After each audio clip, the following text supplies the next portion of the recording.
ter comodidade é bom, né? Quem não gosta de uma comodidade? Estar no lugar cômodo é muito bom, né?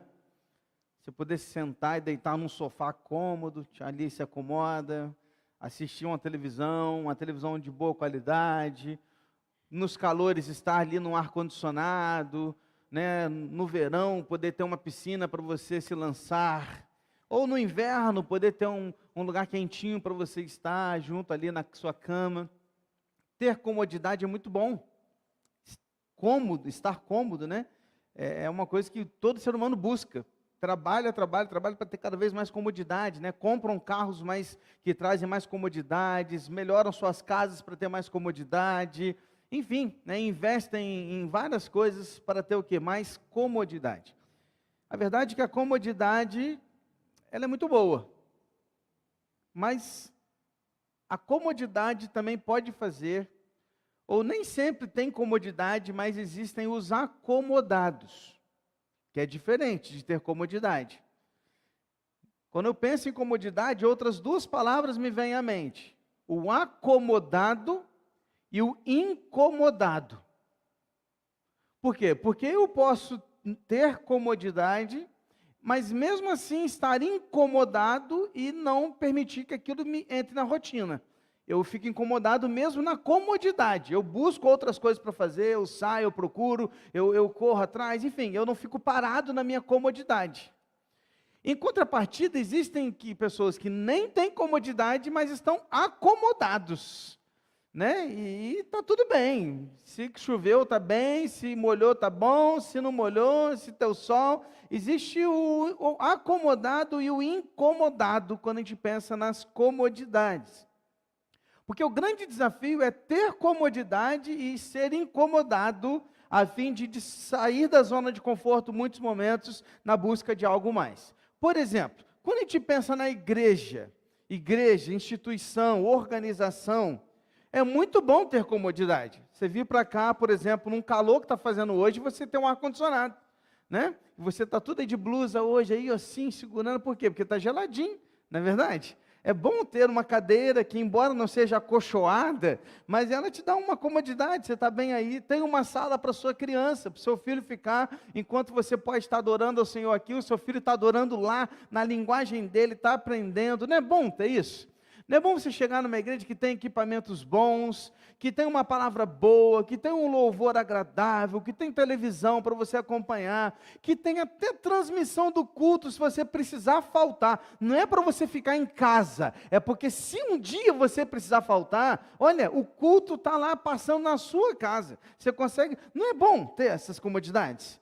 Poxa, é outro nível, né? É bom demais. Olha que a gente nem é assim, aquela igreja que oferece tanta coisa nesse sentido, mas é bom a gente ter comodidade nessas questões.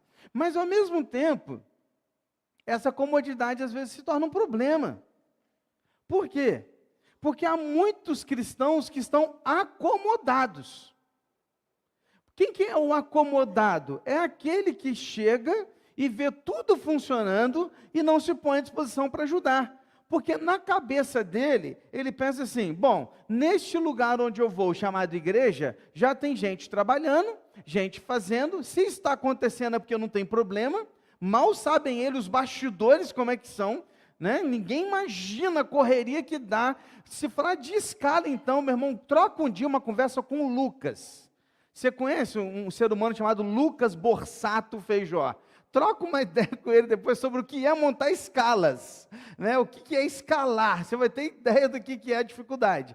Mas o acomodado, ele chega e ele pensa assim: eu já pago uma mensalidade chamada dízimo, e então eu tenho agora os serviços que esta igreja me presta, e eu estou acomodado, eu chego, eu ouço, eu vou embora e está tudo bem.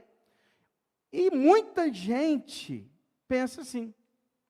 Enquanto que, na verdade, tais pessoas não entenderam o que é ser igreja. Porque igreja não é um lugar onde eu vou para receber algo. Mas igreja é um organismo vivo, o qual faço parte. A Eunice acabou de ler agora, sem combinar nada comigo, que a igreja faz parte de vários membros. É um organismo vivo. em que cada um desses membros contribui, oferece e serve a fim de que esse organismo cresça e se desenvolva. Faz sentido? Amém? Mas, porém, todavia, circunstâncias. De fato, a realidade não é assim. Se todos entendessem o quanto podem oferecer e dar, servindo nesse organismo vivo, seria algo maravilhoso. No entanto, esta característica não é uma particularidade da Betânia, tampouco do tempo atual. Porque nós vamos olhar agora para Esdras, capítulo 8, e nós veremos que ali também havia um povo acomodado.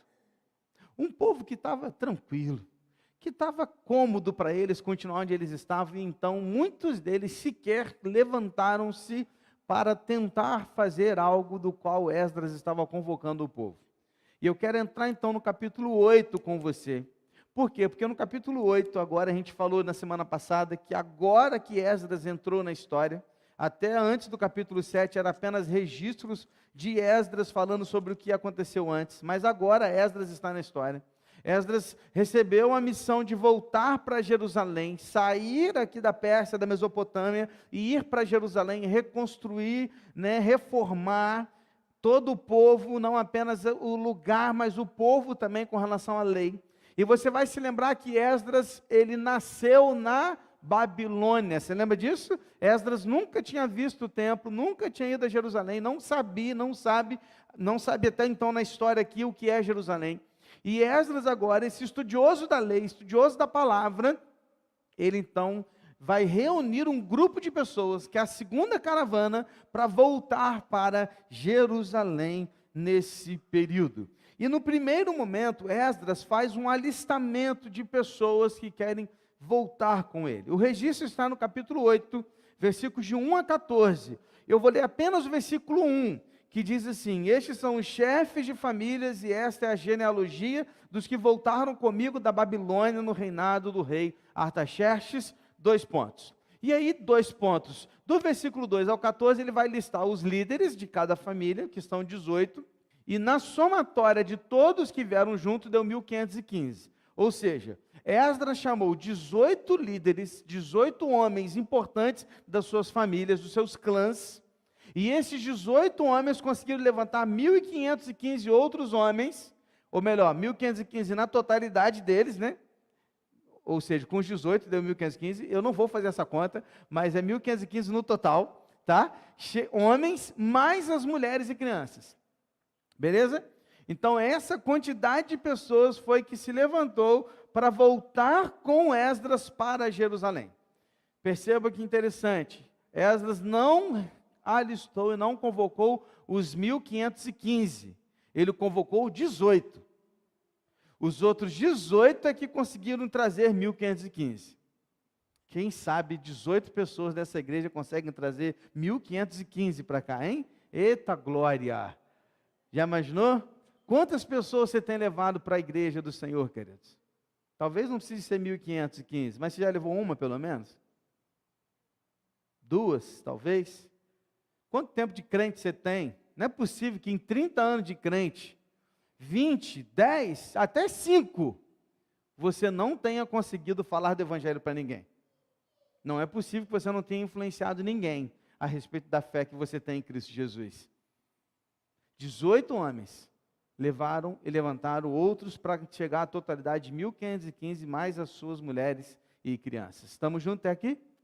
Então, os versículos de 1 a 14, eu não vou ler com você hoje, vou te dar essa colher de chá, são nomes e genealogias. A gente já teve um estudo só sobre genealogia, Se você quiser, você vai voltar lá depois dos estudos aí de Esdras e vai encontrá-los. Mas hoje nós não vamos ler aqui a genealogia. Bom, Esdras sai da Babilônia no primeiro dia do 5º mês, depois de cerca de 1 semana de viagem, ele para num rio chamado Ava, que é provavelmente um canal. E ele para nesse canal, e quando ele para descansar o povo, ele vai dar uma olhada ao seu redor. Esdras era muito estudioso. Ele começa a listar as pessoas que estavam ali, e ele chega a uma conclusão, que nos 1515 homens, mais as suas esposas e crianças, não tinha nenhum levita. Nenhum levita. Não tinha. Quem que eram os levitas? Os responsáveis pelo culto, os responsáveis pela manutenção do templo, os responsáveis para auxiliar os sacerdotes naquilo que era a missão deles, que era levar o povo à adoração ao Senhor. Não tinha nenhum levita. Olha o que ele faz, versículos de 15 a 20, vem comigo.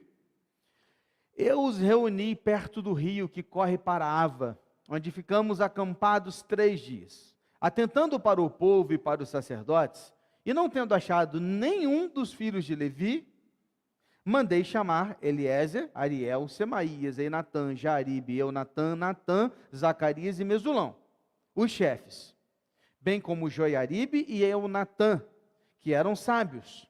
Eu os enviei a Ido, chefe de Cassífia, e lhes dei as palavras que deveriam dizer a Ido e aos servidores do templo, seus irmãos em Cassífia, para que nos enviassem ministros para o templo do nosso Deus. E como a mão bondosa de Deus estava sobre nós, eles nos enviaram um homem sábio, dos filhos de Mali, filho de Levi, filho de Israel, a saber, Serebias, com os seus filhos e irmãos, em número de 18. Também mandaram Razabias e com ele Jesaías, dos filhos de Merari, com os seus irmãos e os filhos deles, em número de 20. E dos servidores do templo, que Davi e os príncipes haviam escolhido para ajudar os levitas, 220. Todos eles mencionados nominalmente. Perceba o que acontece. Esdras deu uma olhada e falou assim: não tem levita, eu preciso levar levita comigo. Os levitas precisam ir para Jerusalém, nós vamos recomeçar um culto ao Senhor, adoração, tem que ter levitas lá. Então ele escolheu, dentre os que estavam com ele, 11 homens. 11 homens e um segredo. E eles tiveram que sair então e ir até lá onde eles estavam. E chegou lá na Babilônia de novo, na Pérsia. Ele chamou um dos líderes dos levitas e falou assim: eu preciso de levitas. Esdras está convocando levitas. Aí você pensa: uau, deve ter se levantado uns 500, uns 1000. Não, 38. 38 levitas se levantaram para ir. Apenas 38. Mais 220 servidores do templo, que não eram levitas, eram aqueles que faziam os trabalhos mais de fora, dali, de limpeza e tudo, mas não eram levitas, eram servidores do templo. Ou seja, a missão de Esdras resultou em 38 levitas e 220 servidores do templo. Isso significa que desde o tempo de Esdras, os trabalhadores eram poucos para a seara.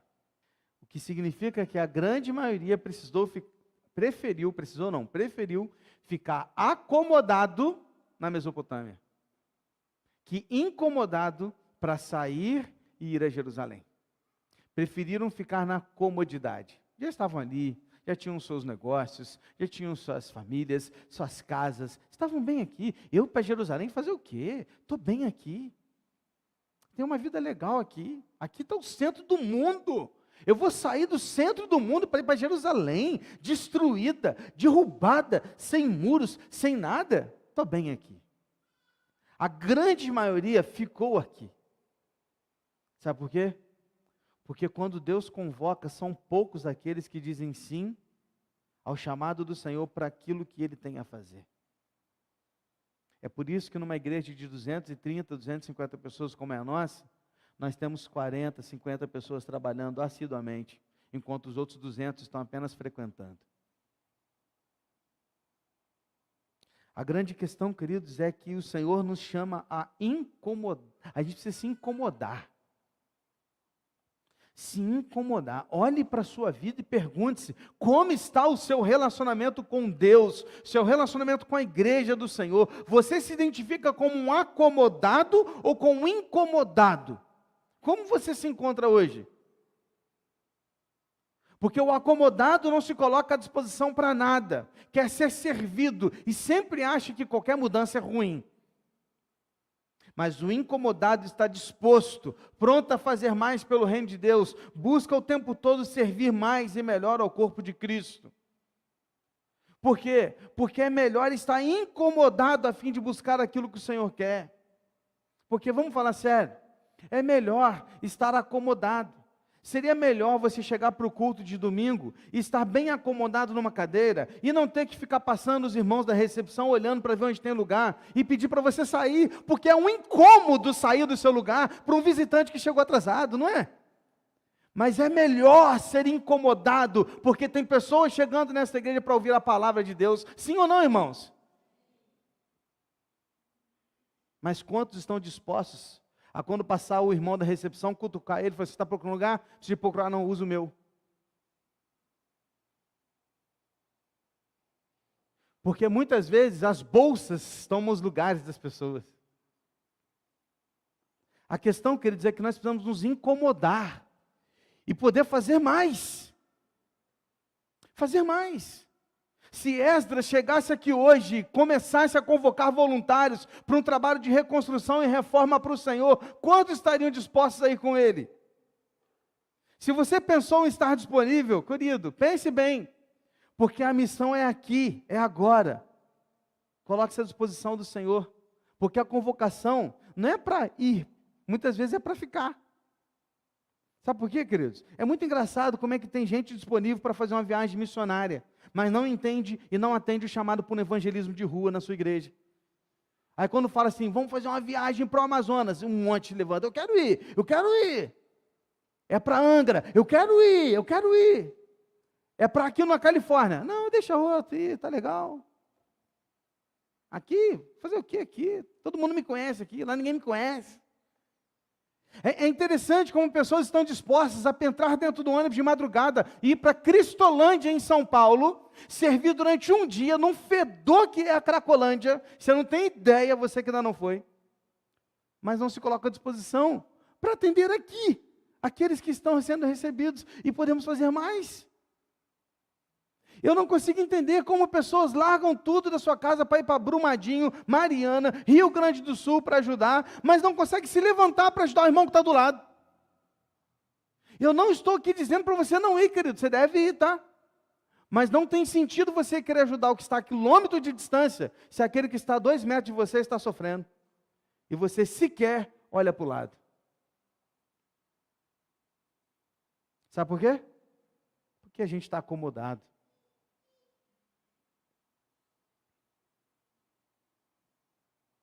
É melhor. A comodidade é muito boa.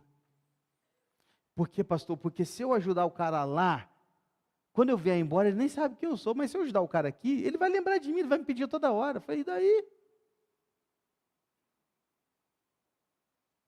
A grande questão, queridos, é que como igreja do Senhor, a gente precisa se incomodar, sair da zona de conforto e fazer mais do que a gente já fez até hoje.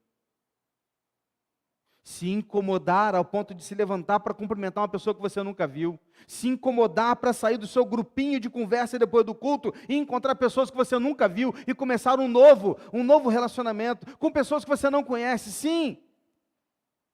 Se incomodar a ponto de se colocar à disposição para ministérios que você nunca ajudou. Você nem sabe como faz, mas está precisando. Eu estou dentro, quero ajudar. Se incomode, querido. Se incomode, se coloque à disposição, não seja como a grande maioria que ficou na Mesopotâmia e disse, estou bem aqui, não vou embora, estou legal. Apenas 38 levitas disseram sim ao chamado. 38.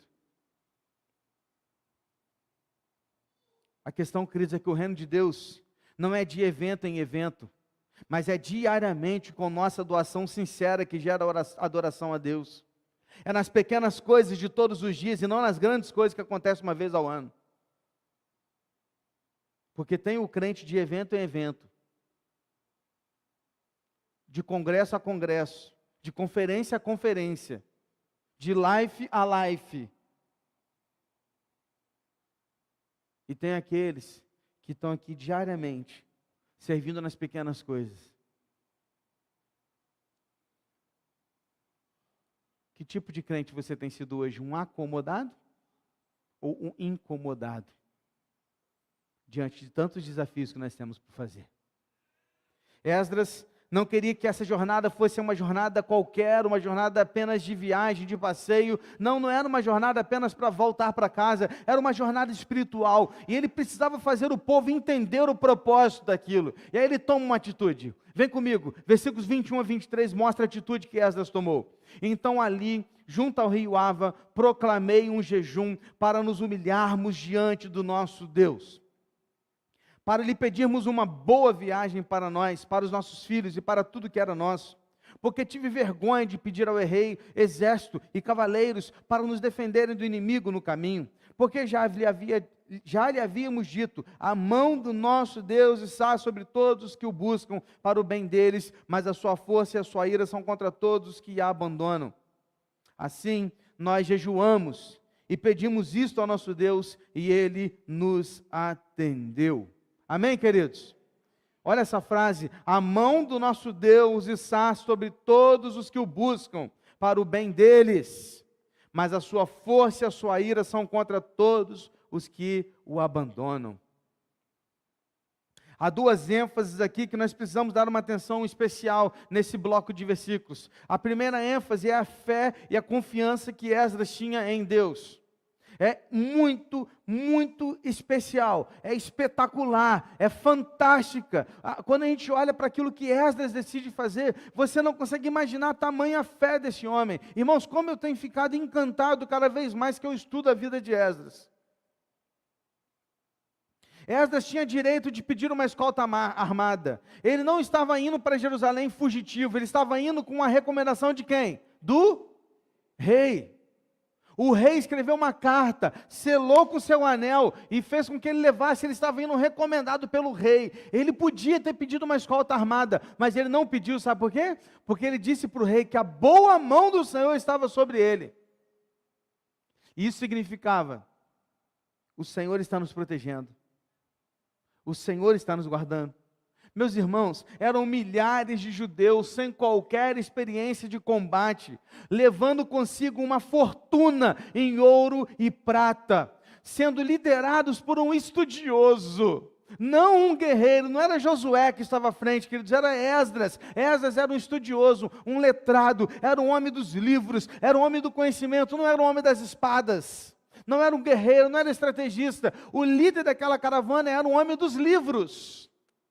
Não tinha experiência alguma de guerra, não era um militar, e havia planejado atravessar territórios perigosos, cheios de salteadores. No entanto, quando ele olha para aquela situação toda, Esdras diz: não queremos escolta armada. O Senhor e a sua boa mão está cuidando de nós. Uau!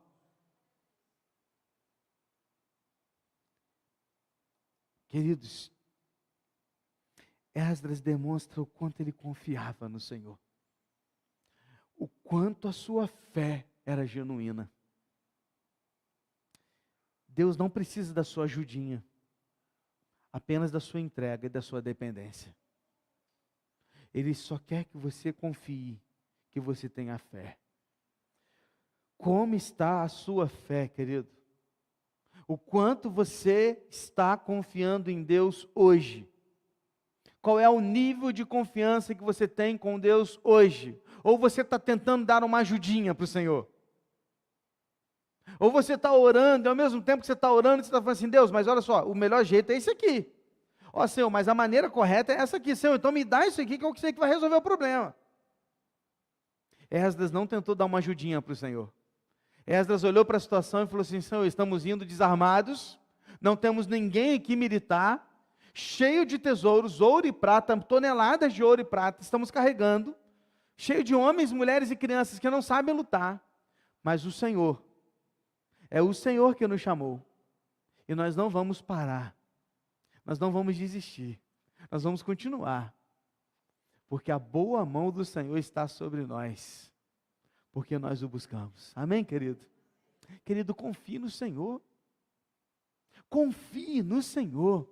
O que diz o salmista? Entrega o teu caminho ao Senhor, confia e o mais Ele fará. Ou, se você não está descansando no Senhor, ou você não entregou, ou você entregou e não confiou. Porque se você entregar e confiar, o mais Ele fará. Mas o mais não é para você, não é aquele mais do tipo assim, uau, Ele vai fazer tudo o que eu quero, não. O mais significa fazer aquilo que você precisa, não necessariamente o que você quer. Porque é Ele que sabe o que é o melhor. Porque como a irmã Eunice leu, sem a gente combinar nada, a sua vontade é boa, perfeita e agradável. Amém? Está vendo como é que Deus faz as coisas? A irmã Eunice ia dirigir o culto hoje? Não ia, ficou sabendo essa semana, porque teve que fazer uma troca da escala. Não é, Eunice? E está aí, ó. Trouxe o texto exatamente aquilo que a gente está conversando hoje. Segunda coisa que desperta, que se destaca aqui nesse texto, nesse bloco de versículos, é que a oração e o jejum coletivos foram entregues como adoração ao Senhor. Eles se uniram, foram instruídos por Esdras a orar e jejuarem por 3 dias. O objetivo era muito claro, o objetivo era humilhar-se na presença de Deus, a fim de pedir a proteção do Senhor, para o cumprimento da sua vontade, para a sua glória. O objetivo estava claro. Senhor, nós estamos aqui prostrados, humilhados, dizendo para o Senhor que o Senhor é quem é o poderoso, nós não somos nada, e tudo o que acontecer a partir daqui para frente, é para a sua glória. Porque se um povo sair daqui e chegar em Jerusalém, sem arma, sem defesa, sem militares, sem proteção, sem escolta armada, cheia de tesouros, e chegar aqui bem, não é porque nós somos bons, é porque o Senhor nos protegeu. Faz sentido? Ou seja, a vontade de Esdras ao levar o povo a buscar, através do jejum e da oração, era para a glória do Senhor. Eles se uniram num único propósito. Querido, a unidade está muito ligada ao livro de Esdras. Esdras atrás, no capítulo 3, se eu não me engano, eu falei com vocês que ele reuniu o povo, e o povo se reuniu, e como um só homem, ele estava olhando para uma direção. Lembra disso? Em mais um momento, ele vê ele unindo o povo, e o povo estava unido num propósito. Uma das razões que nos impede de crescer, de experimentar o poder de Deus como igreja, é o fato de não nos concentrarmos, e de muitas vezes nos dividirmos por questões pequenas, mínimas. Ficamos distraídos por coisas tão menores, enquanto poderíamos estar juntos, em concordância com aquilo que Deus está fazendo. Jejum e oração não mudam Deus, mas têm a capacidade de nos mudar em relação a Deus. As grandes coisas da nossa vida, querido, só darão certo se Deus estiver conosco. Os grandes avivamentos ao longo da história foram patrocinados por muita oração e muito jejum. O propósito do jejum e da oração deve ser a glória de Deus. Não receber presentes de Deus, mas glorificar o Senhor e exaltar o seu nome. Não me venha com essa de vou fazer jejum, pastor, para eu receber aquilo, para eu ganhar aquilo, para eu passar naquela prova. Não me venha com essa. Jejum não é para ganhar nada de Deus, jejum é para dar a Deus. Você está dando o seu tempo para Deus. Você está dizendo, Senhor, nada mais me satisfaz hoje que o Senhor. Então eu não vou comer, porque eu quero estar totalmente ligado com o Senhor. É isso. É entrega, é doação. Eles jejuaram, eles oraram, e Deus olhou para aquele povo e cumpriu a sua vontade. Um clamor pessoal gera um impacto pessoal, mas um clamor coletivo gera um impacto coletivo. Uma experiência tremenda que mudou aquele povo. Querido, preste atenção, não há milagre sem oração e jejum. Não há. Precisamos orar, precisamos jejuar, e estamos vendo milagres acontecendo a cada mês, a cada semana. Samuelzinho acabou de ser um milagre que a gente acabou de ver. Coisas maravilhosas estão acontecendo. Por quê? Porque Deus está fazendo. Mas nós precisamos nos unir em oração, queridos. Conta essa história que em 1967, não vou perguntar se você estava já nascido nesse dia, não vou perguntar.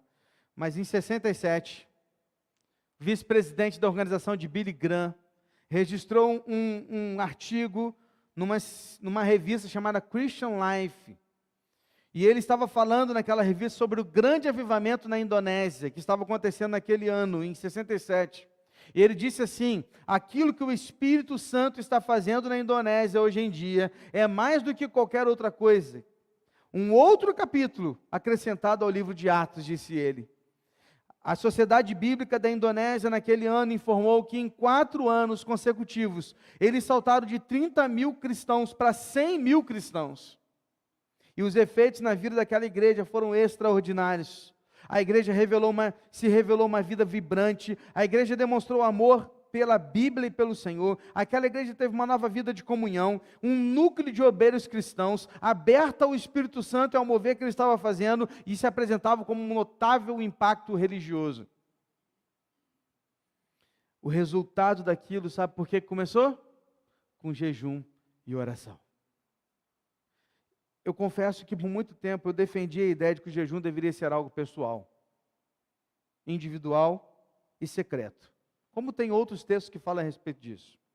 No entanto, estudando um pouco mais e olhando exclusivamente para Esdras, eu consigo perceber, queridos, que há 2 aspectos do jejum. O primeiro aspecto, o que devemos fazer com mais frequência, é o jejum secreto, pessoal, o qual eu continuo defendendo porque é bíblico. É aquele que ninguém precisa saber. Porque tem gente que faz jejum e sai com o cara toda amarrotada na rua e fala assim: alguém quer pão? Não quero não, estou de jejum. O cara sai de jejum e vai para o churrasco. Chega lá, quer comer uma carne? Não, estou de jejum. Para que você veio então? Vai trabalhar, chega no trabalho, todo mundo comendo cafezinho da manhã, chega, vai comer? Não, estou de jejum. Você não faz jejum indo para o trabalho. Jejum é em casa, com Deus, não é no trabalho. Jejum é secreto. É seu, você e Deus. Ninguém precisa saber. E outra, não é para pedir nada. É para ter relacionamento com Deus. Amém? No entanto, consigo aprender também à luz desse texto que é possível fazer um jejum coletivo.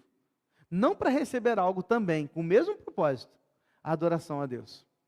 Quando Esdras chamou o povo, ele os convocou para se humilhar na presença de Deus. E o se humilhar na presença de Deus estava reunido a oração e o jejum. Eu confesso para você que eu mudei de ideia. E eu consigo perceber que um grupo pode sim se reunir, não a fim de ganhar nada, de receber nada, mas a fim de se humilhar na presença do Senhor.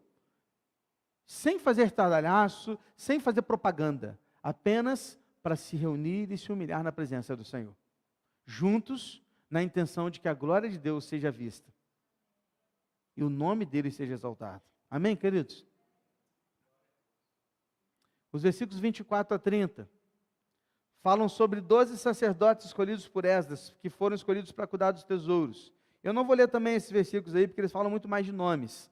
Mas basicamente o que diz no versículo 24 a 30 é o seguinte: Esdras separou 12 sacerdotes, pegou o tesouro e deu na mão deles e falou assim: vocês vão cuidar do tesouro. Aí tem tantas toneladas de ouro, tantas toneladas de prata, tantas toneladas de bronze. Depois você vai ler em casa com calma, que eu sei que você vai ficar doido para saber a história toda, e você vai ler inteiro o capítulo 8. Aí você vai ver todos esses detalhes, ok? Mas para você ter uma ideia, ele chamou 12 e falou o seguinte: vocês são responsáveis por isso. É a comissão de finanças da igreja. Vocês são responsáveis por cuidar das finanças. Vocês vão cuidar disso aí. Por que os sacerdotes? Porque Esdras entendia que toda aquela oferta e tudo aquilo que estava sendo levado para Jerusalém foi dedicado ao Senhor, era santo. Então os sacerdotes tinham melhor qualificação para isso, para lidar com aquilo que era santo. Então eles eram responsáveis, porque se tratando de ofertas entregues a Deus, devemos ter muito cuidado, cautela e responsabilidade para administrar bem e com sabedoria. Amém? É assim que deve ser feito na igreja do Senhor. É por isso que aqui nós temos uma comissão de finanças, o exame de contas, os tesoureiros, pessoas separadas, que um faz, o outro confere, o outro autoriza e o outro discute, porque ninguém faz sozinho. Juntos. Pastor nem olha o dinheiro, só mando comprar. Mas nem olho, nem fico sabendo. Por quê? Porque quem toma conta disso deve ser com muita cautela, responsabilidade e sabedoria. É assim que deve ser na igreja do Senhor. Assim como foi com estes homens, os 12 sacerdotes. Estamos juntos, irmãos? Amém? Para terminar, versículo 31 a 36. Partimos do rio Ava no dia 12 do primeiro mês, a fim de irmos para Jerusalém. E a mão do nosso Deus estava sobre nós, e nos livrou das mãos dos inimigos e dos que armavam ciladas pelo caminho. Perceba, o texto não diz que os inimigos sumiram, eles continuavam, eles estavam ali, inclusive armando ciladas pelo caminho, mas o Senhor os livrou.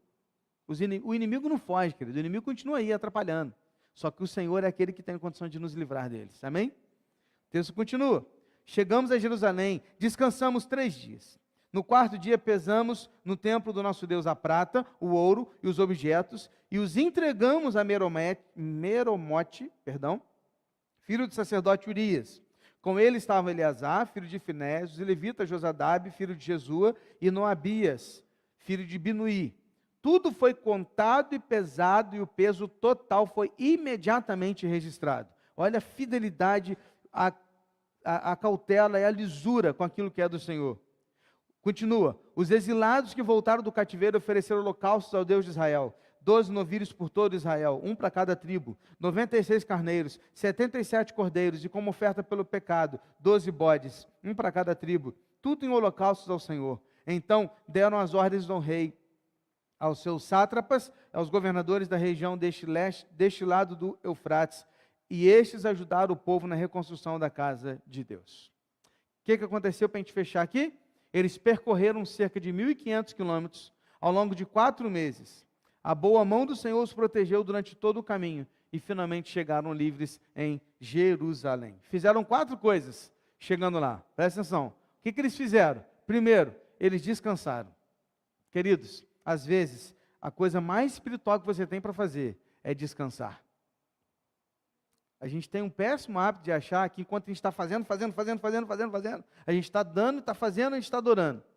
Muitas vezes o descanso também é adoração. Precisamos descansar.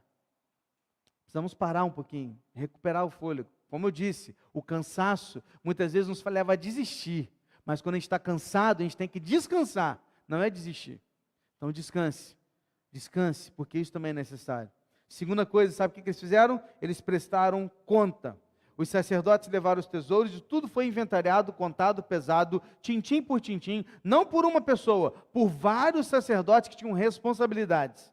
Fizeram tudo, anotaram, registrado, mais de um assinou, todo mundo assinou lá o registro e colocou, é isso aqui que está aqui. Com lisura diante daquilo que é do Senhor. Eles então prestaram conta. Em terceiro lugar, eles cultuaram a Deus. O texto diz que eles se reuniram e adoraram juntos. Fica imaginando a felicidade de Esdras. Irmão, você consegue imaginar isso? Esdras leu sobre o templo, leu sobre Salomão, leu sobre os adoradores, leu sobre o que Deus fez, a Páscoa e todas as festas, a adoração. Leu, tudo. Conhecedor de todas essas coisas, porque ele era muito estudioso. Mas nunca tinha pisado lá. Mas chegou o dia que ele pisou aqui.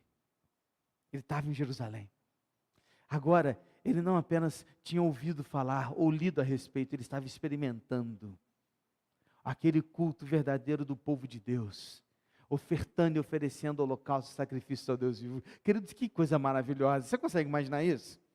Eu fico imaginando isso aqui, pensando nos nossos irmãos da igreja perseguida, que ficam adorando ao Senhor baixinho, de dentro da caverna, lá nos países que é proibido ser cristão, e eles estão lá adorando ao Senhor, assim, sem microfone, porque eles não podem cantar.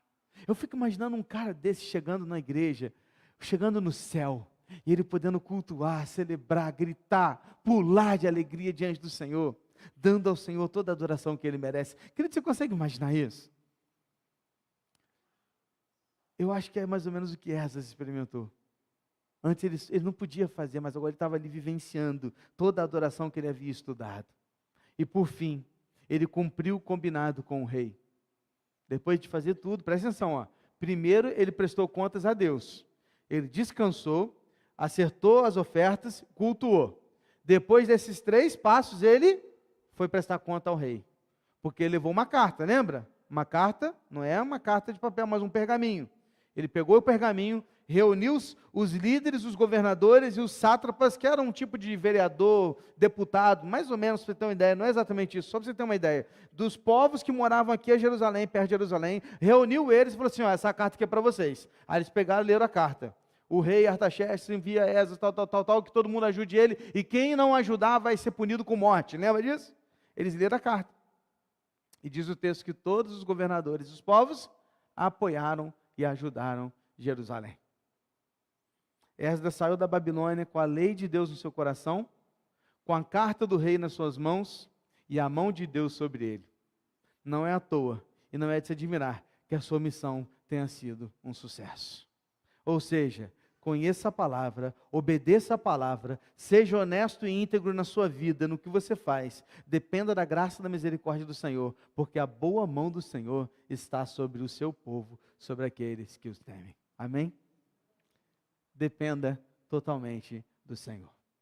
Que Deus abençoe as nossas vidas. Feche seus olhos, vamos orar. Pai, muito obrigado por esse texto, por esse tempo de estudo. Muito obrigado, Deus, por poder ler a Tua palavra e aprender dela, através dela. E enquanto aprendemos, glorificamos o Teu nome, o adoramos, porque Tu és maravilhoso. Obrigado porque assim como a Tua boa mão estava sobre Esdras, a Tua boa mão continua sobre nós. E assim como Esdras, nós também, Deus, nos dedicamos ao Senhor e nos humilhamos na Tua presença para dizer: Senhor, faça e usa as nossas vidas. Não queremos ficar acomodados, mas incomodados, a fim de fazer mais para o Senhor. Porque a verdade é que o Senhor nos deu talentos e dons,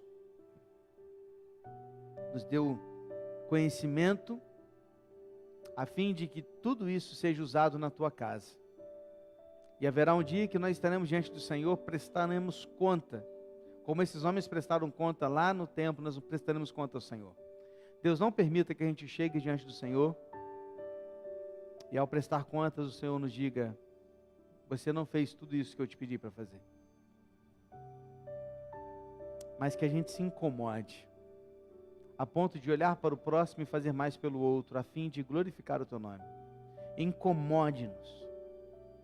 Incomode-nos.